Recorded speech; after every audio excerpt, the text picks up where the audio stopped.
The sky over the alien world burned red as fire rained down from the clouds, and Captain Jace Carter held on tight to the controls of a small fighter ship as it shook in the middle of battle, and alarms screamed at his ears, and smoke filled the cockpit, and his heart pounded like a war drum. He had been fighting for almost 2 hours, now flying low across the rocky plains of planet Renar, as black insect-shaped alien ships chased him through thick green fog, and bright red laser blasts zipped past his wings, and explosions lit up the sky like broken stars. Behind him, the Renari people were hiding in crystal towers built into the side of mountains, and they had no weapons, no soldiers, no way to defend themselves, so Jace and his human team had come as their last hope and their last chance to survive. He pressed a button, and his last torpedo flew out of the ship and hit the enemy command cruiser above him, and a massive fireball swallowed the ship in a flash of blue light, and the explosion rocked the whole valley, and for a moment everything went quiet. But that moment did not last. 2 more enemy ships appeared behind him and opened fire, and his left wing was hit, and sparks flew as warning lights blinked across his screen, and he could no longer steer, and the ship went spinning out of control toward the ground. He saw the surface rushing up to meet him, and all he could do was brace for impact and whisper a quick sorry to his mom and his team, and to anyone who had believed in him. The crash was loud and violent, and the ship broke into pieces as it skidded across the ground, and metal tore like paper, and fire rose all around, and then there was silence. Jace did not die. He woke up some time later with pain in his chest, and blood on his forehead, and his ears ringing like sirens, and he looked up to see the sky still glowing, but the battle had ended, and only ash floated in the air like snow. Renari medics pulled him from the wreckage and carried him gently across a long silver bridge that stretched above the ruins of the battlefield, and he tried to ask questions, but his voice was weak and everything felt like a dream. They took him to a floating city in the clouds built of light and glass, and he had never seen anything so beautiful or strange, and he lay on a bed made of soft blue mist, and alien machines worked to heal his body, and strange music played from the walls. When he finally woke up for real, the room was full of tall, elegant aliens with smooth crystal skin and long flowing robes that shimmered like water, and they were all staring at him with wide glowing eyes. A voice spoke from the center of the room, and an alien woman stepped forward, taller than the others, with silver eyes and a crown made of living vines, and she said her name was High Chancellor Vera, and that she spoke for all Renari. She told Jace that the humans had saved their people, and that his bravery had turned the tide of the war, and that the enemy ships had retreated after he destroyed their leader, and that no one in their history had done something so selfless and bold. Jace sat up slowly and tried to smile even though his ribs still hurt, and he said he was just doing his job, and that anyone else would have done the same, but Vera shook her head and said no, only he had done this, and for that the Renari would reward him with anything he wanted. Jace looked around confused and said he did not need a reward, and that helping was enough, and that Earth and Renar were now friends, but Vera raised her hand, and the room fell silent. Then a small figure stepped out from behind her robe and walked forward, and Jace blinked and leaned in because it was hard to believe what he saw.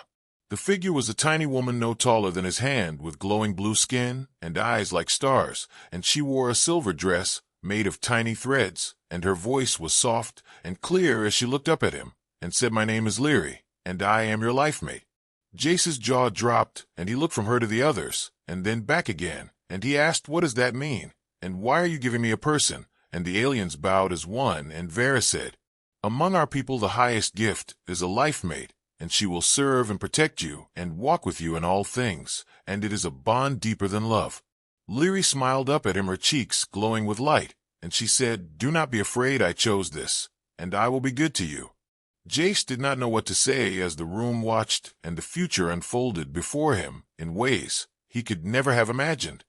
Jace sat there on the soft, glowing bed, his heart still trying to catch up with what he had just heard and seen, as the small alien woman named Leary stood calmly in front of him, her silver dress shining like starlight, and her bright eyes never blinking.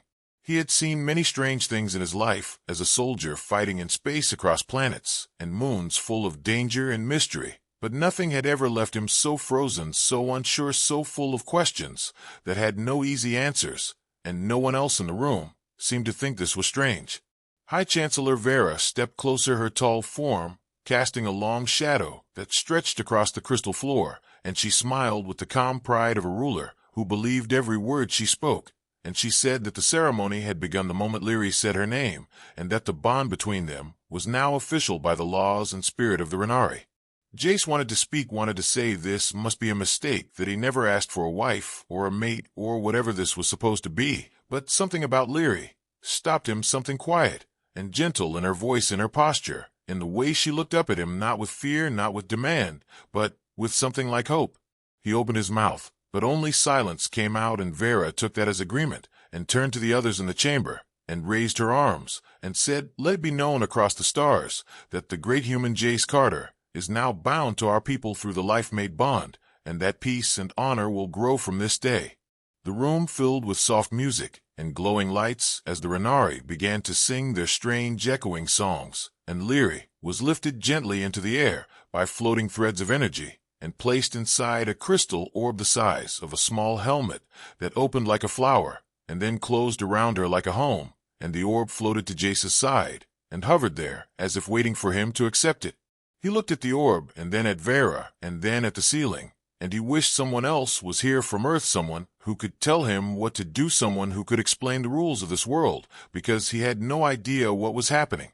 The ceremony ended quickly, and the floating city returned to its usual calm and silent state, and Jace was escorted to a new room with wide windows that showed the stars outside, and there the orb landed gently on a silver table and opened again, and Leary stepped out her tiny feet, making no sound on the smooth surface.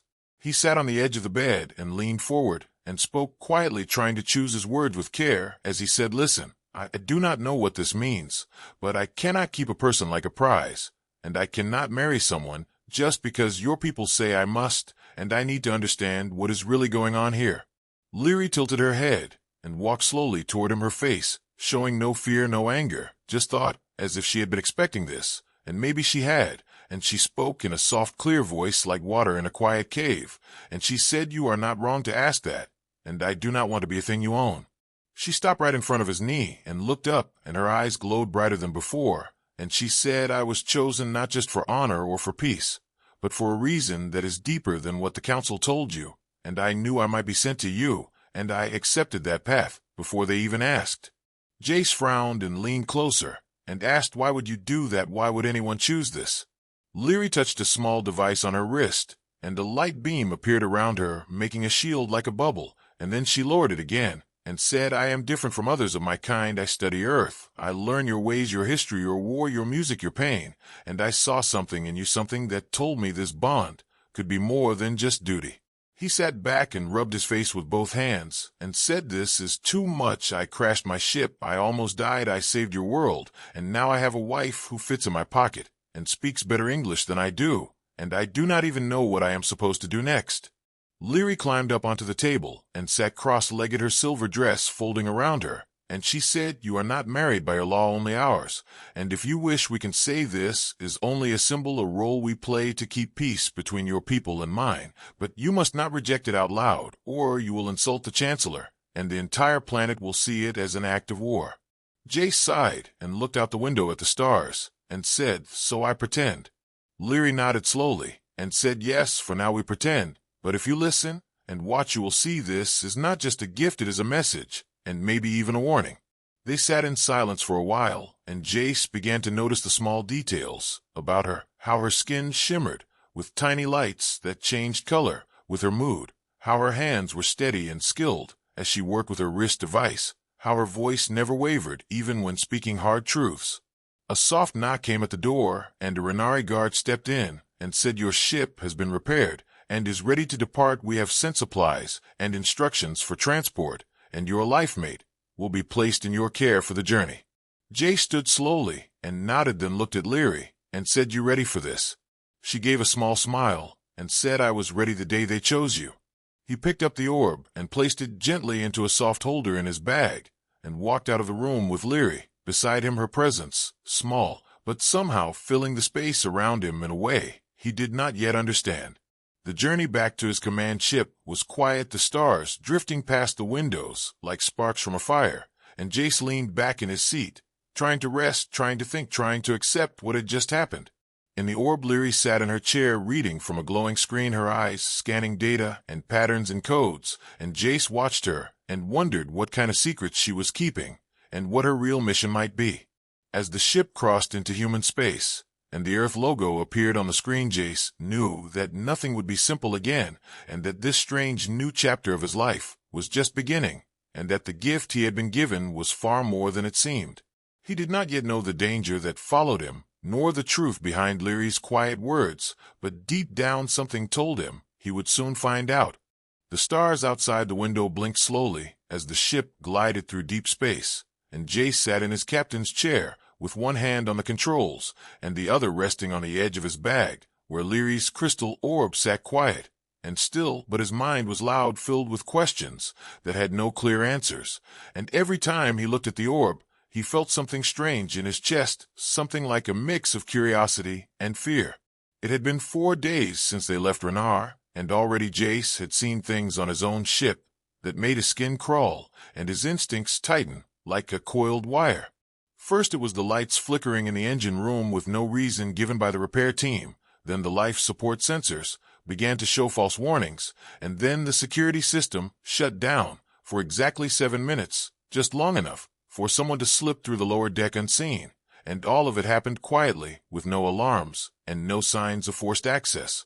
He brought it up to his first officer, Commander Lauren, who checked the logs and said everything looked normal, and maybe the system was still adjusting after the crash, but Jace did not buy it, not for a second.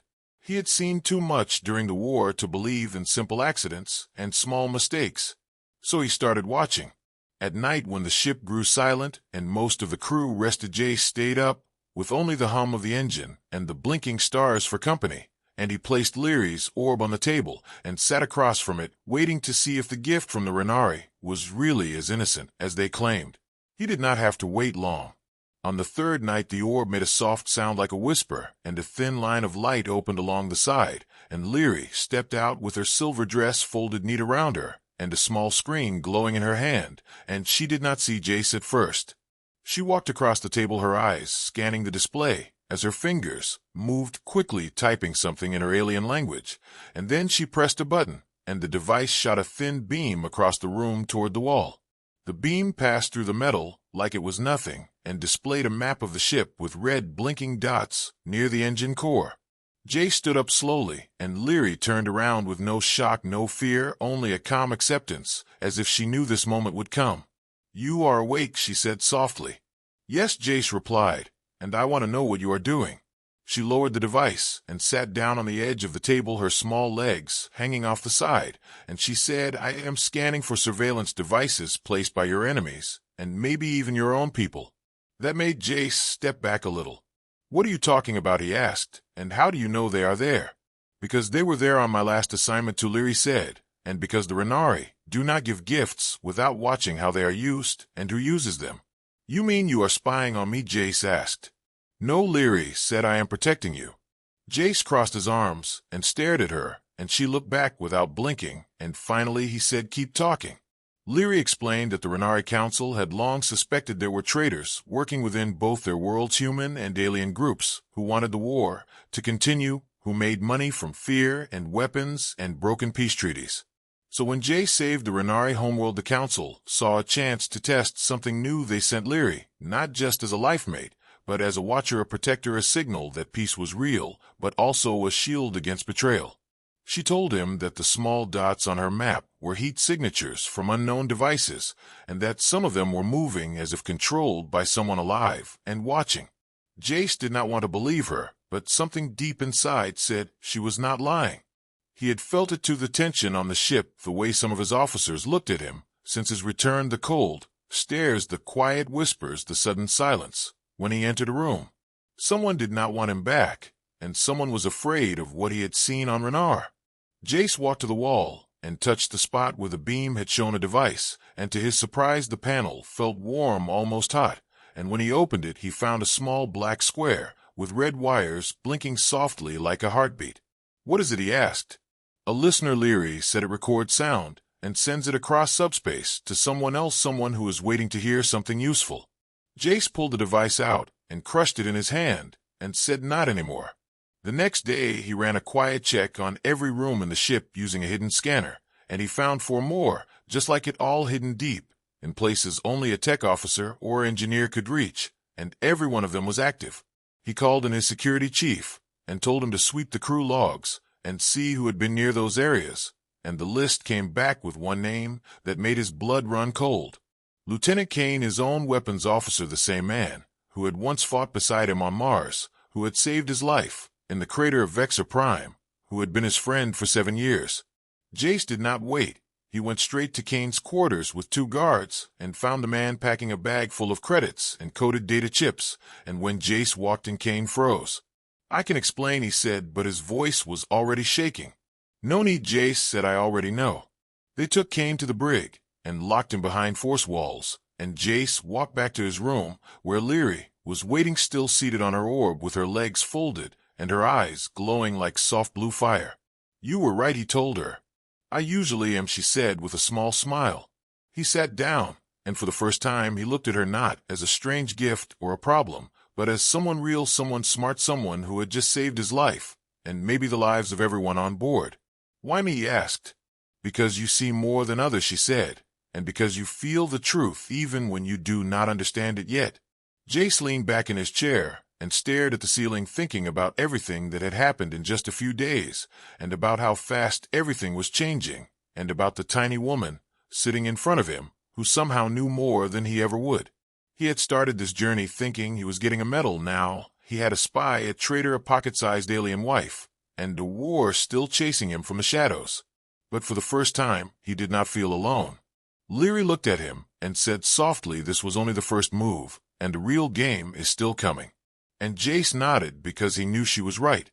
The silence on the ship was heavy, like a thick fog resting over metal and wires and blinking lights, and Jace could feel it in every hallway, in every shadow, in every quiet glance from the crew, as if the ship itself had stopped breathing. Kane was locked up deep in the brig behind thick glass and energy walls, and he no longer spoke or made excuses. He simply stared through the glass at nothing, his hands folded tight and his mouth shut, like someone waiting for a storm that he knew was already coming. Jay stood in the command room with the stars behind him and his fists clenched at his side and his thoughts spinning like broken gears, because nothing about this made sense. Kane had fought beside him for years through fire and blood and screams, through battles that broke lesser men, and somehow, now, he was the enemy, the traitor, the one who planted devices and sent whispers across the stars. Jace knew Kane was not working alone. There was something deeper crawling through the walls of his ship, something colder than lies and stronger than fear, and he needed answers. So he turned to the one person on board who had already seen more than anyone else. Leary.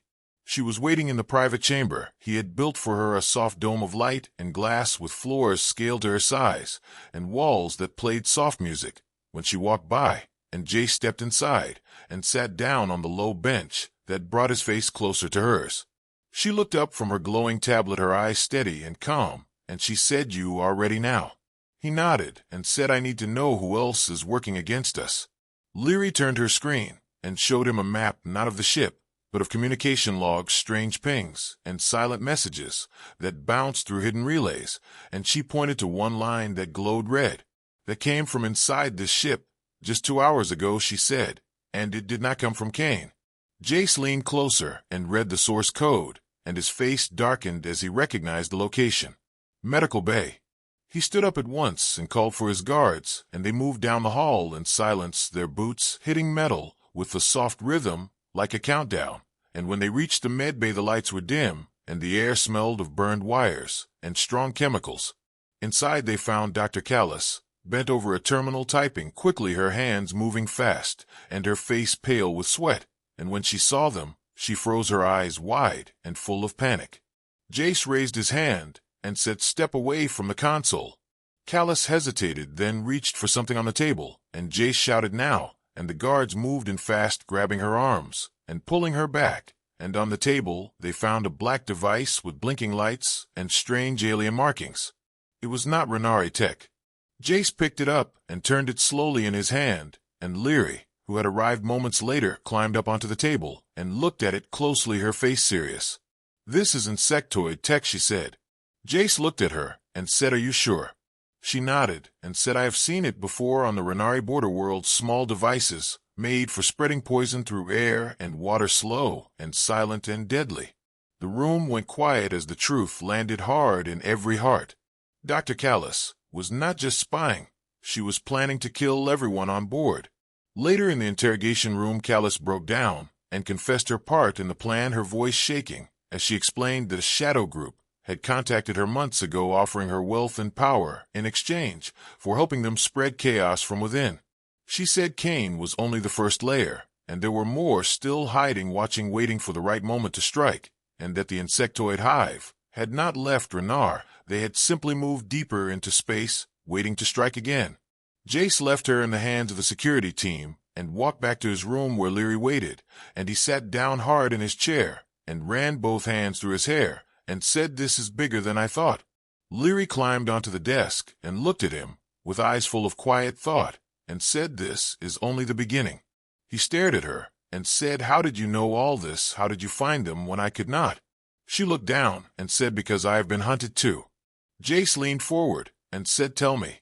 She told him of her childhood in the lower levels of the Renari crystal towers, where small ones like her were seen as lesser and weak, and where the elders ignored their ideas and talents, and how she had taught herself to read the forbidden scripts and decode secret messages in the old language.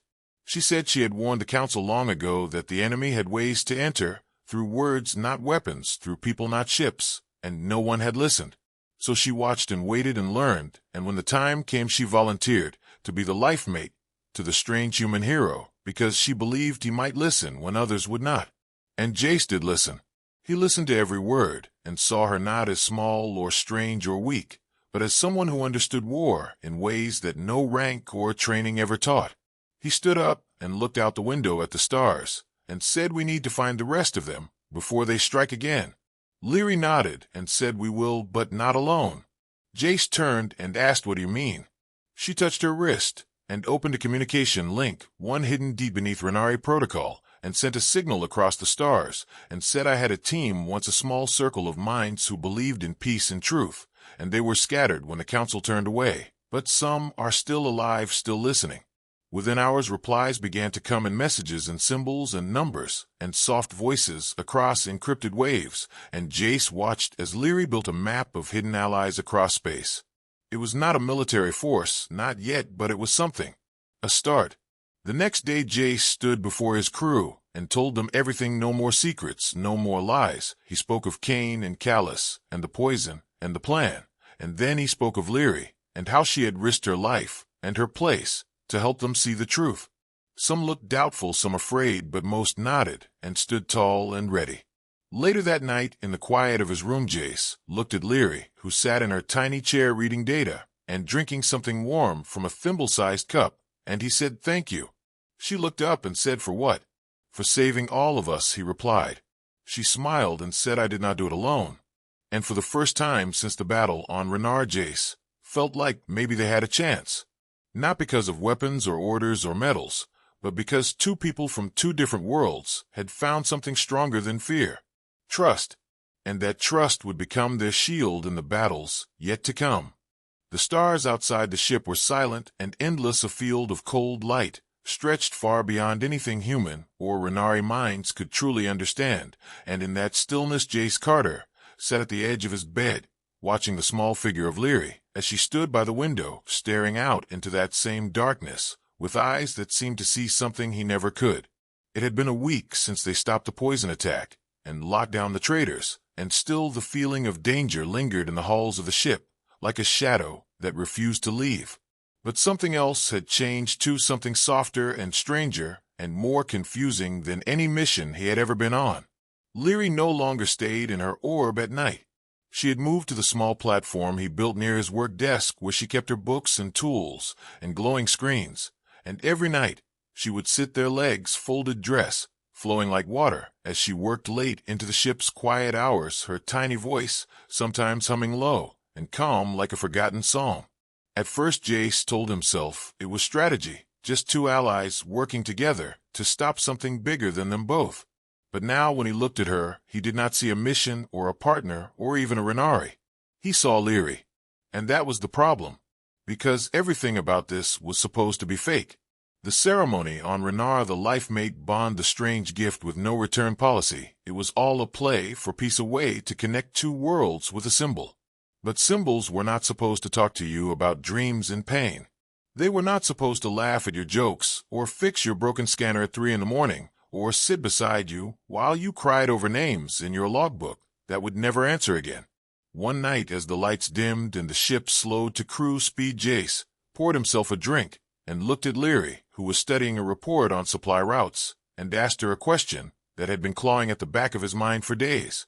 "Did they force you to come with me?" Leary looked up, her face calm, but her eyes sharp, and she said, "No, they did not force me. I chose it." "Why?" "Because you needed someone who sees past noise and power and titles, and because I wanted to know what kind of man would fight to save a world that was not his." Jace took a sip and sat beside her desk and asked, "And now that you know?"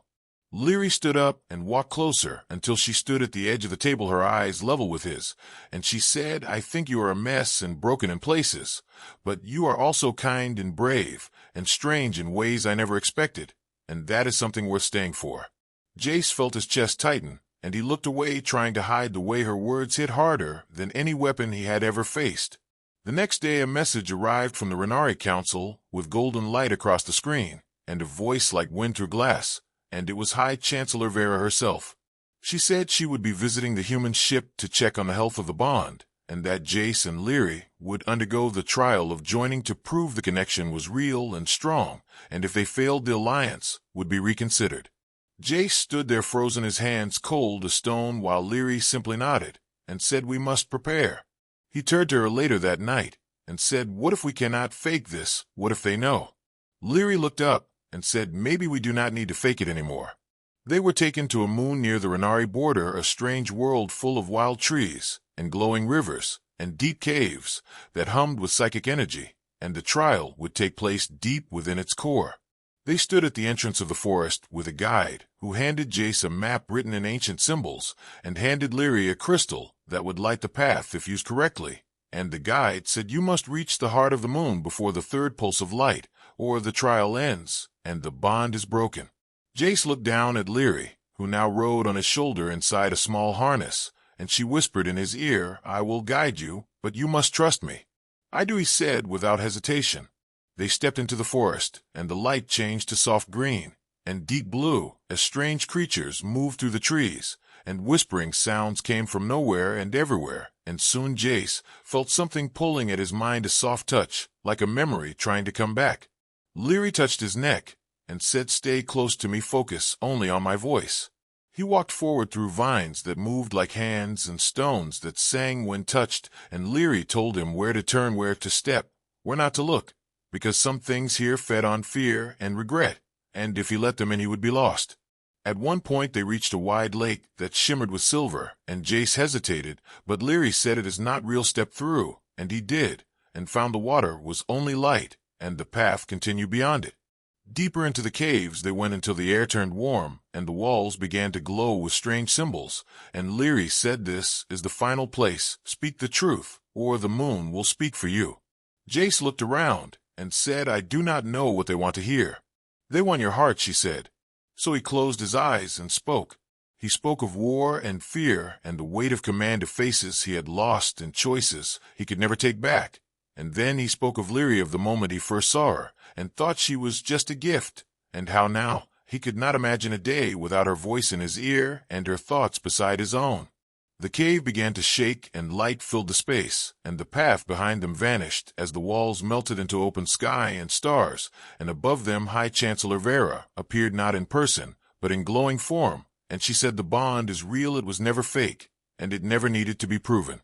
You chose each other. The trial is over."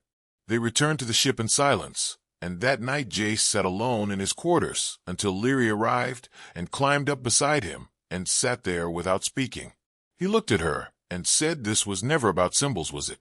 "No," she said, "it was always about choice." He reached out his hand, and she stepped into it, and he lifted her gently until she stood near his heart, and she looked up and smiled and said, "I am small, but I am not less." And Jace smiled back and said, "And I never wanted more." The stars outside were quiet, and the ship floated through the deep black like a ghost with no past or future, and only now. Jace sat in the command room reading the message again and again, trying to make sense of it, but the words stayed the same, no matter how many times he blinked. The Renari Council had summoned him and Lyri to the Temple of Stars to complete the trial of life mates, a sacred tradition for those who wished to be bonded in the eyes of the galaxy. He turned to Lyri, who stood on the table beside him, her arms crossed, and her face calm, but her voice soft and strange. "They want us to take the final step." Jace leaned forward, resting his elbows on the edge of the console, and said, "What if we fail? Then they will believe this was only a game, and the peace we built will fall apart."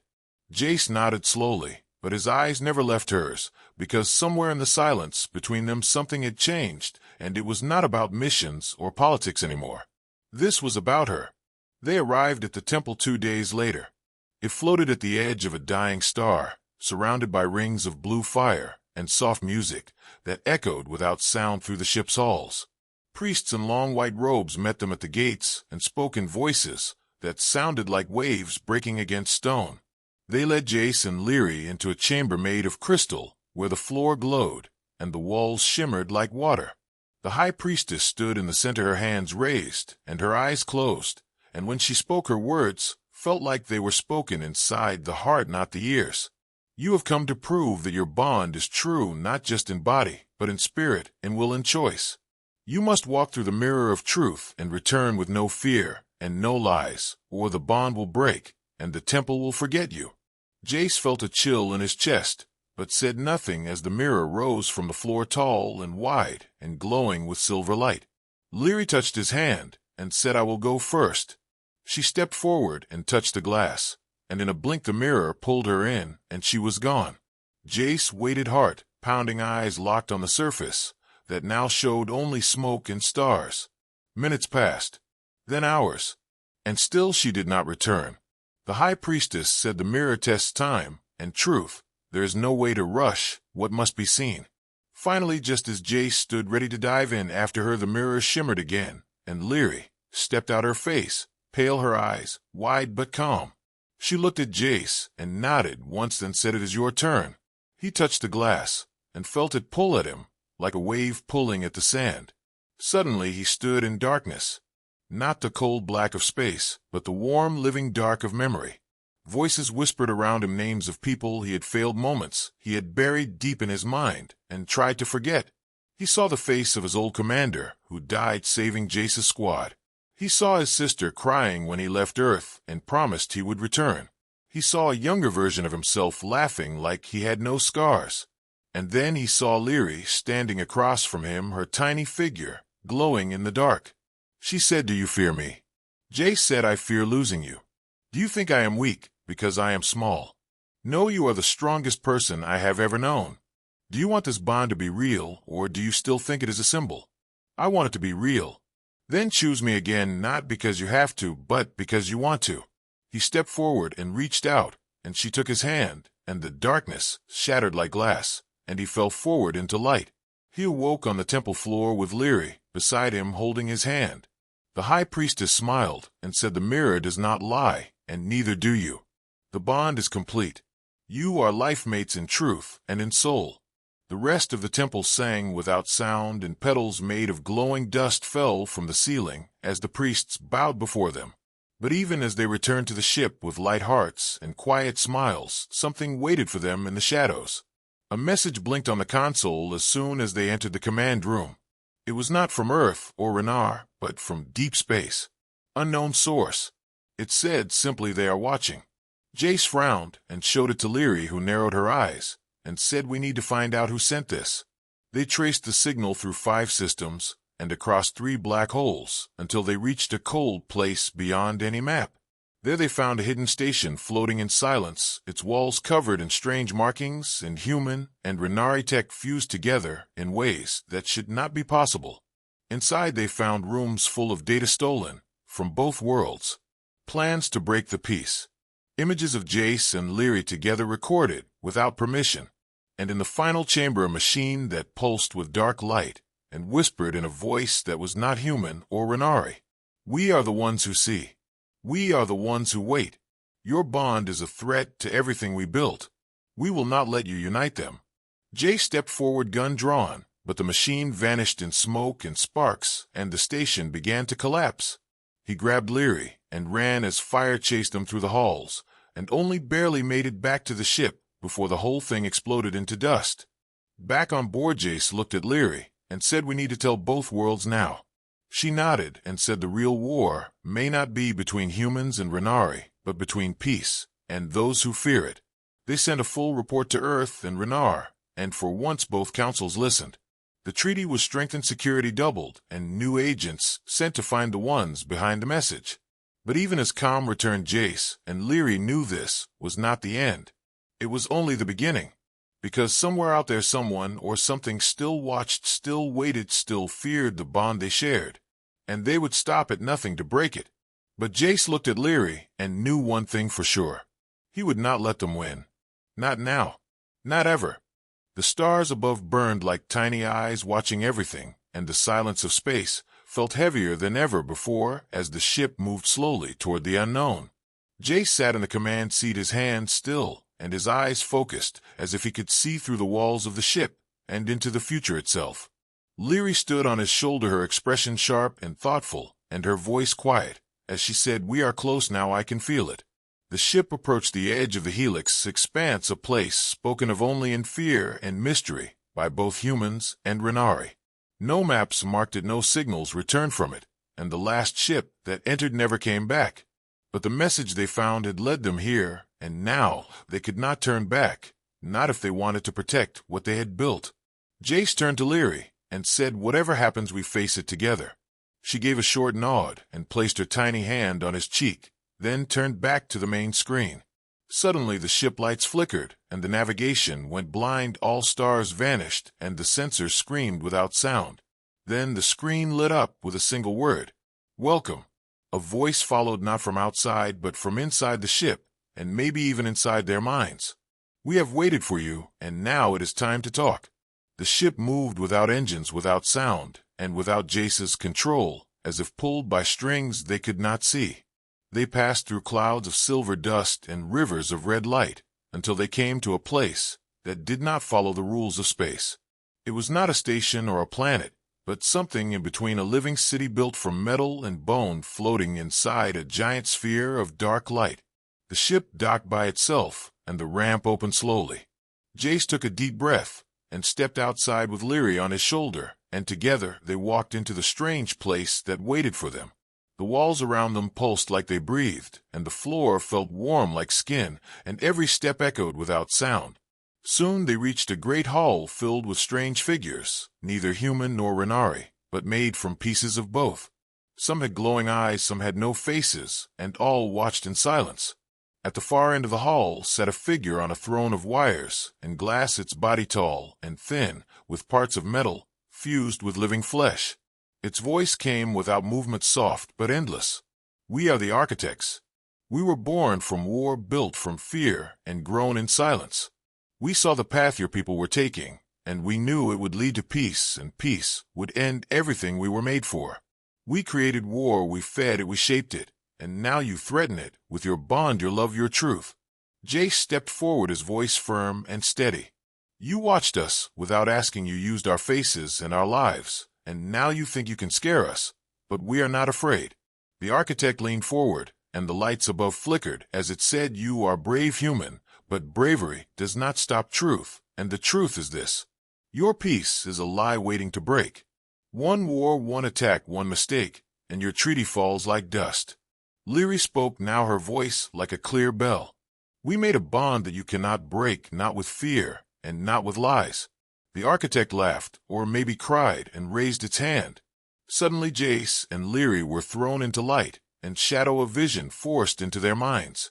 They saw Earth burning, cities falling, people screaming, and Renari ships above firing into the ground. They saw betrayal on both sides, weapons fired, trust broken. They saw themselves standing apart, each alone, each lost. Then the light faded, and they stood back in the hall, breathing hard. The architect said, "This is your future if you continue. You will love and lose, and your people will follow." But Jay stepped forward and said, "We saw what you wanted us to see, not what must be." Leary added, our bond is not just between us, it is a seed we planted in both worlds, and it is growing. The architect said, then show me the truth.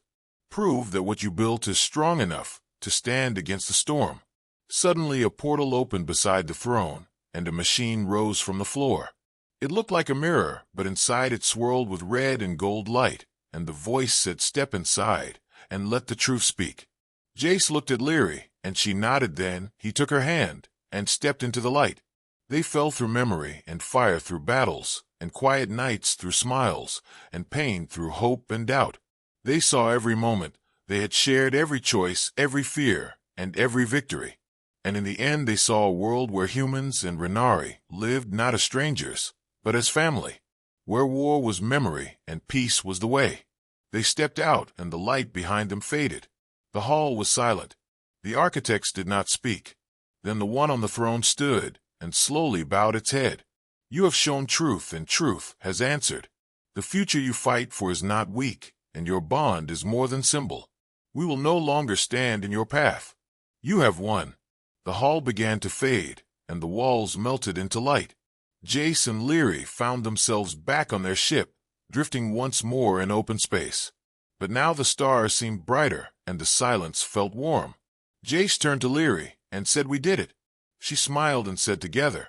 They returned to Earth and Renar, where they were welcomed not just as heroes, but as symbols of what could be.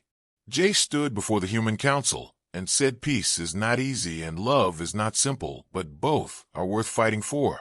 Leary stood on the grand table and spoke to the Renari elders and said, size does not matter, truth does. The treaty was renewed with stronger bonds, and the architects faded into the stories of the past. But Jace and Leary knew the work was not over. They traveled to other stars, teaching others what they had learned, building bridges between worlds and hearts. And though some still feared and others still doubted, they kept going because they believed, not just in peace, but in each other, and in the truth they had seen. The truth that love, no matter how small or strange, can change the stars themselves.